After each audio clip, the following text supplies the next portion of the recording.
接下来要特别关心到的是，美俄难道在乌克兰战争中在私下分账了吗？今天要来特别关心到的是，包括了美军已经泄密出卖了乌克兰哦，到底怎么回事？那乌克兰的防空系统现在也出现了全面崩溃的一个现象。今天就这些议题，我们会一起的来做关心。我们赶快来看到的是哦，在这一场的达沃斯论坛上面，其实呢谈的议题非常的多，除了乌俄战争停火谈判之外，被放入谈判桌上做讨论之外，还包括了格陵兰的问题。而乌克兰的首席谈判代表他也特别这样说了，他说将会在达沃斯论坛上面跟美方继续谈停火，也希望透过美国来搞清楚俄罗斯的底线到底是什么。但是呢，这位谈判代表恐怕没有搞清楚的事情是，美国此刻真的跟乌克兰站在同一个线上吗？我们也要赶快来看到是克里姆林宫的最新发言，他特别没有谈什么有关于乌克兰的问题，他反倒是说，如果川普能够解决格陵兰的问题，他将会名垂千史。这样听起来是在暗示说，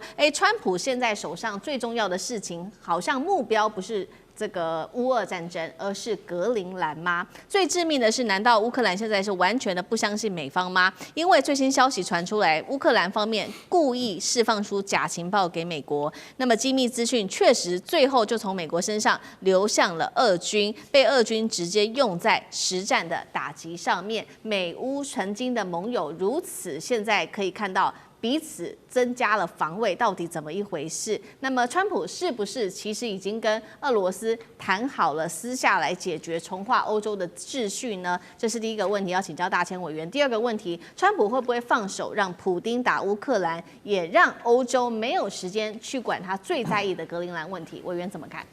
对啊，我想看川普的这个思考逻辑哦，很显然的可以看得出来，川普准备要走的就是全世界只有一个强权嘛，就一人这个美国独强这样的一条道路了哦，就至少他是这么认为的了。那再加上长期以来，川普就看不起欧盟啊，川普也看不起欧洲，他觉得欧洲就是靠我保护的啊，一群自己不愿意这个自我振作，就只能够仰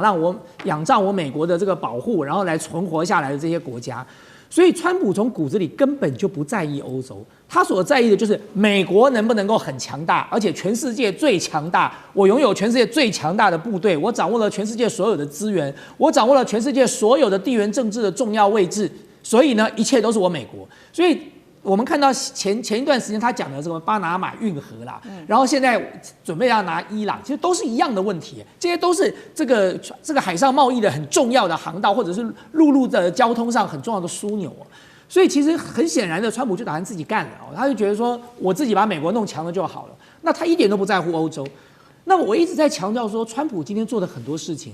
他的目标真正的最终受害人绝对是中国大陆跟俄罗斯。现在就是一个时间的竞赛而已啦，就是说到底是川普先达阵，他的那个梦想先实现，还是呢还没有达阵之前呢，他就出师未捷身先死，自己自爆掉了哦。那我们大家就在旁边额手称庆，说好险哦。那但是问题是，他的目标很明显啊，所以他在格陵兰的事件上，他所讲的话就是针对中俄啊。所以我觉得川普这个人你千万不要以为说他口口声声说我把普丁当好朋友，习近平是好朋友，金小胖是好朋友，这些人为什么是好朋友？这些人他现在得罪不起的，他没有办法处理的。这些人现在有核弹在手上，这些人中国大陆还有稀土嘞，要不要买他的大豆嘞？他这个时候怎么可能说不是好朋友呢？可是他做的事情真的都是对好朋友该做的事情吗？如果是好朋友，你还拿什么格陵兰啊？中俄都是你的好朋友了，格陵兰就放在那就好了。但很显然的，在川普心目中，他口中的好朋友只是我第二阶段要处理的人而已。现在我还没有时间我先把你羁迷住，然后呢，先把你这个绑在那个地方。所以你看到他对俄罗斯的这个俄乌战争也是一样的问题啊。他用乌克兰来麻痹了俄罗斯，在乌克兰上他根本不在意乌克兰，他哪在意乌克兰？他连欧洲都不在意了，他哪在意乌克兰？乌克兰对他来说算什么？所以如果能够用乌克兰现在先讨好麻痹住俄罗斯，他绝对乐意做，因为在这件事情上，反正他要拿的是格陵兰，告诉俄罗斯说这个乌克兰就让你拿好了，反正他不让俄罗斯拿，他也没办法，俄罗斯已经拿了嘛。所以在这个过程当中，我一点都不意外他在乌克兰的这件事情上会牺牲乌克兰。但是如果我们退一万步来看，就把这个棋盘拉远一点来看就在川普现在玩的这个过程当中，他当然也冒了很大的风险他的风险就是他一再的出卖他的盟邦。你说践踏他的伙伴兄弟之邦加拿大跟墨西哥就算了，然后你欧盟是你不断的在出卖你自己的盟邦，你牺牲了乌克兰，接下来你要去抢格陵兰，你从这个加勒比海的海盗做到了北海小英雄，然后现在要去当阿里巴巴40大盗，你全世界都是你的就对了。在这种过程当中，我还是强调，欧洲这群人啊，虽然很没用啊，虽然长期以来就是美国这个权力面前的侏儒跟奴仆当惯了，可他们还是有觉醒的一天的。政治人物没有觉醒，民众还是会觉醒的。所以长远来讲哦，今天这条路，如果川普真的执意的这样走下去，他最后所牺牲掉的就是全世界对于美国当时所建立的世界秩序的信仰。这个东西失去了，对川普来说也许没什么，但是我要请大家注意的是，这个东西一旦失去了，美国再也不是世界警察了，美国再也不代表正义，不代表公平，不代表民主跟自由的时候，我不理解哦。就美国长期以来绑住全世界的，不只是军事力量，还有意识形态啊。当这个意识形态不存在的时候哦，那么美国所失去的绝对远远超过他现在所能够获得的了。对，所以也是为何现在可以看出来，这个乌克兰对于美国的不信任度也持续的增加，还故意给了美方假的情报。那我们也回到这个俄乌战场的最新的第一线哦，现在乌克兰的防空系统是不是要面临崩溃了呢？等一下请干哥来带我们看，因为呢，泽伦斯基他已经最新承认了说，光是一天要拦截俄军的攻击就烧掉了8000万欧元，那么要拦下一架俄军无人机，得出动2架的拦截无人机。而不幸的事情是，泽伦斯基自己也亲口承认了，现在只有美国的爱国者系统是有效的，但是全部掌握在美国人手中。反观俄罗斯方面，我们看到它在无人机方面的生产反而是量越来越大哦。现在日军的生产量已经达到了最多350架，目标它希望上看是每天可以达到1000架。那么原本呢，我们要特别关心到这款武器被欧洲视为是这个。欧洲版 NQ9 死神的这一架是德国 AI 无人机 HX2，在乌克兰前线却被沦为高价的玩具，因为它起飞成功率竟然只有25%，还被俄军的电子干扰直接断讯。那么乌军的防空系统现在怎么办呢？防空系统它希望能够全面转型，现在看起来是非常困难的。干哥怎么看？我只有叹气的份儿啊。德国 HX2 啊，你知道这个什么？这什么？这个外表长得跟那个什么全球鹰很像，就是从美国那个全球鹰啊 RQ4 啊，本来德国租了2架 RQ4， 租到最后跟美国不欢而散。他说你这东西太烂了，根本飞上天去连不到啊！就全球之鹰啊，本来是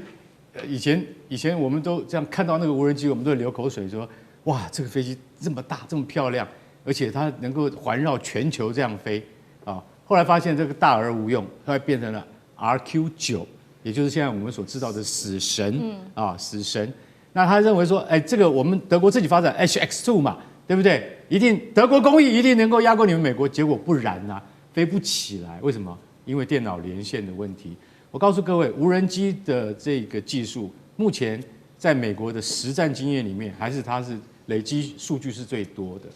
但是现在你刚看到泽伦斯基，不是他讲的，是他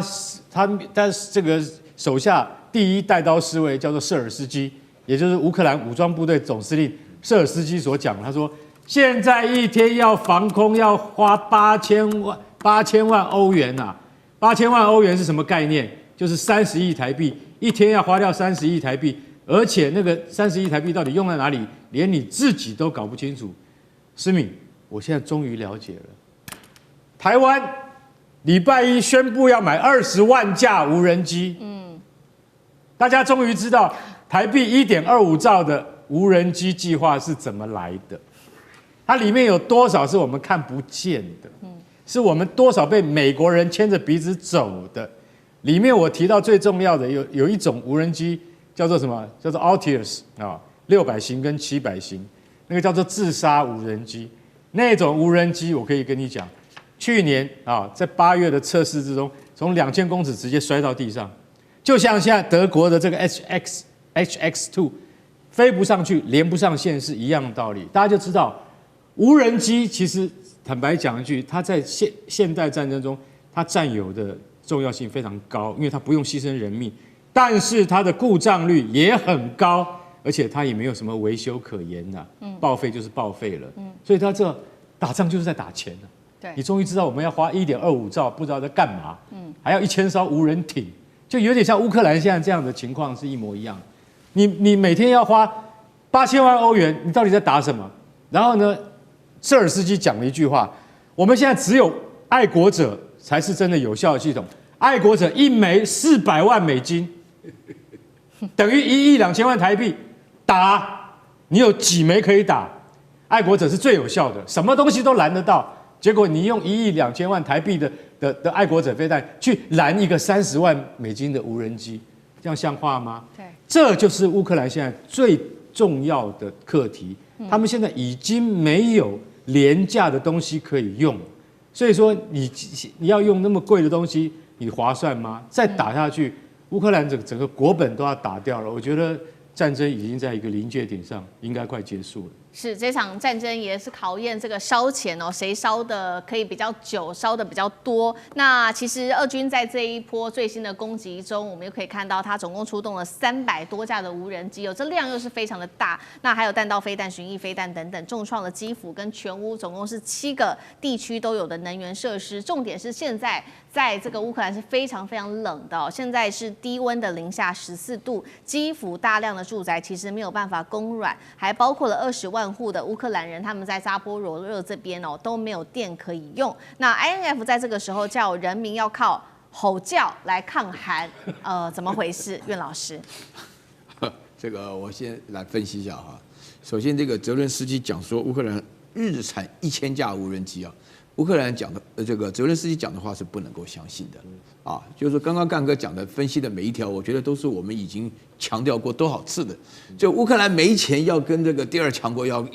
大干一场，就变成出现这种市场，就是说你打仗靠别人给你钱你才能够打仗，其实基本上就是对于自己的老百姓要他们去死一样的道理了。现在乌克兰的确面临这种情况，就是说大家可以看得出来，现在的话呢，就是刚刚看到这里头，看到那个佩斯科夫讲说，哇，鼓励啊，川普能够拿下格陵兰，名垂青史，这根本就是不怀好心嘛。那讲这种话，我们基本上讲这种话是想到悲天悯人的世界和平。那佩斯科夫讲这种话的话，基本上川普你干得越好啊，这个说句良心话，现在里面真正得到好处的。俄罗斯是最直接的嘛，对不对？你现在搞得这样的声望这么差，北约也搞垮了，欧盟也搞垮了，美国自己的信用也搞垮了，那美国自顾不暇，怎么会管到乌克兰的？而且川普本身来讲，就是大家知道有名的一句话，对的泽连斯基讲 "You have no cards"， 那个讲的就非常难听了嘛。所以说，那个这个我今天呢，哈，就是昨天开始大喊，节气中的大喊。你这边讲说是这个整个这个摄氏零下40度之后到了乌克兰啊。